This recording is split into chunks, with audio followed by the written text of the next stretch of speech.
मनपसंत kitchen कॉर्नरमध्ये मी प्रमिला देशमुख आपणा सर्वांचं स्वागत करते।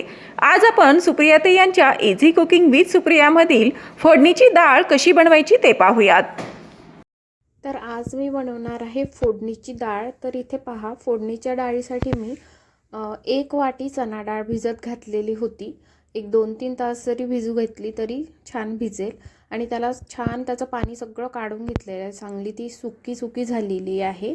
आणि त्यानंतर मी याला मिक्सरमध्ये टाकते आणि मिक्सरमधून टाकून ना आपल्याला एकदम पेस्ट नाही करायची, थोडी जाडसर अशी दळून घ्यायची आहे याला।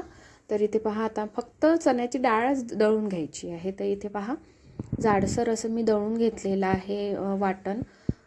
थोडी अख्खी डाळ राहिली तरी काही हरकत नाही, काही 1-2 दाणे राहतात अख्ख्या डाळीचे, पण जाडसर अशी वाटून घ्यायची आहे। इथे बघू शकता तुम्ही, छान पाणी सगळं निघालेलं असायला पाहिजे, पाणी नसायला पाहिजे बिलकुल, आणि वाटताना पण बिलकुल पाणी टाकायचं नाही आहे। त्यानंतर इथे पॅन घेतलेला आहे मी आणि पॅनमध्ये तेल टाकून घेते। 3-4 चमचे तरी एका वाटी चणा डाळाला 3-4 चमचे तरी तेल लागतं। त्यानंतर त्यामध्ये मी मोहरी टाकलेली आहे आणि जिरं टाकलेलं आहे। तेल छान कडक गरम होऊ द्यायचं आणि इथे तेल तापलेलं आहे। त्यानंतर आपली मोहरी जिरं छान तडतडलं आहे।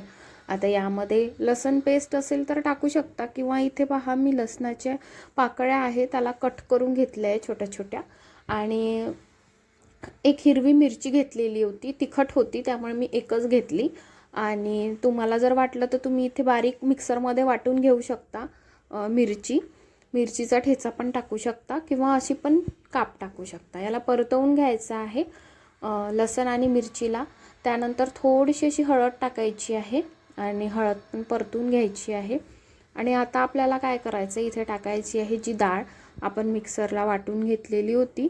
आता ती डाळ टाकायची आहे आणि ती डाळ पण आता छान अशी पूर्ण आपला जो तडका तयार झाला या तडक्यामध्ये मिक्स करून घ्यायची आहे। याप्रमाणे संपूर्ण जो तडका आहे, जिरं मोहरीची जी फोडणी आहे त्याला लागली पाहिजे आणि लगेच ही डाळ तयार होते, लगेच सुकून येते, कारण यामध्ये पाणी नसतं, सगळं पाणी आपण आधीच काढलेलं होतं, त्यामुळे लगेच ही डाळ तयार होते आणि लगेच आपण खाऊ पण शकतो जेवणामध्ये। खूप टेस्टी लागते, पोळीबरोबर किंवा भाताबरोबर पण खाऊ शकता। भाताबरोबर तर खूप टेस्टी लागते, पण असंही तुम्ही जेवताना तोंडी लावायला चटणीसारखं पण घेऊ शकता। तर इथे पहा, आता मी हे मिक्स करून घेतलेलं आहे। आता वरून थोडेसे यामध्ये तिखट टाकते। आधी तिखट टाकलं असतं तर जळालं असतं फोडणीमध्ये, म्हणून मी वरतून तिखट टाकते। त्यानंतर मीठ टाकायचं आहे आणि आपल्या जेवढा पदार्थ आहे त्याला अनुसरून असं मीठ टाकायचं आहे।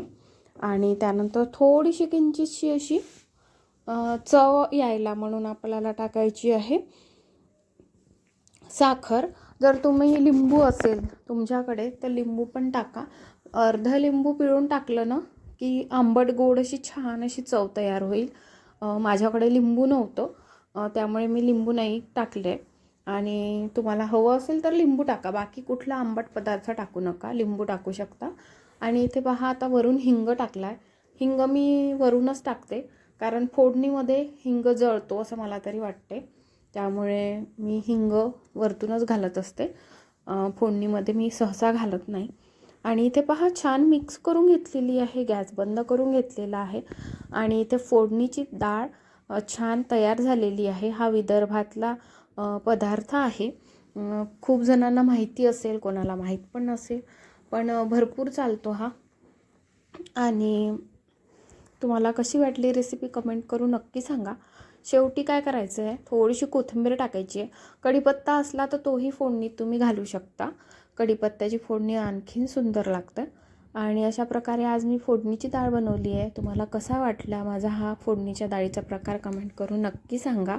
आणि माझ्या रेसिपी पाहत जा आणि लाईक करायला विसरू नका आणि सबस्क्राईब करायला विसरू नका। भेटूया नेक्स्ट व्हिडिओमध्ये।